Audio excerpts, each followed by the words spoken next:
பெர்சாத்துவில் உட்பூசல் தீவிரமடைந்து வரும் நிலையில் கட்சித் தலைவர் தான் ஸ்ரீ முஹிடின் யாசின் தனது புக்கிட் டாமான்சரா இல்லத்தில் சிறப்பு சந்திப்பை நடத்தியுள்ளார்.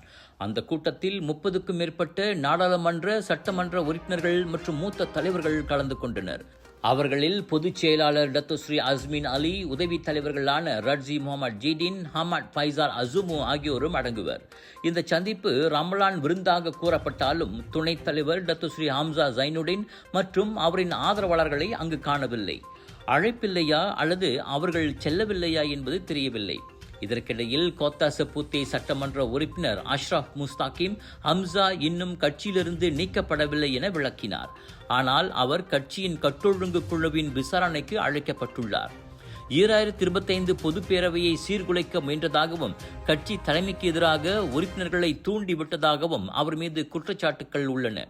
வரும் வியாழக்கிழமையன்று ஹம்சாவுடன் சேர்ந்து சில தொகுதி தலைவர்கள் மற்றும் சபா பெர்சாத்து தலைவர்களும் விசாரணைக்கு வரவுள்ளனர். முன்னதாக ஹம்சாவின் நடவடிக்கைகளால் முஹிடின் பொறுமை இழந்திருப்பதாகவும், எனவே அவர் விரைவிலேயே கட்சியிலிருந்து நீக்கப்படலாம் எனவும் தகவல்கள் வெளியாகியிருந்தன. இந்நிலையில் கட்டொழுங்கு குழுவின் முடிவு ஹம்சாவின் அரசியல் எதிர்காலத்தையும் கட்சியின் நிலைத்தன்மையையும் தீர்மானிக்கக்கூடும் என எதிர்பார்க்கப்படுகிறது.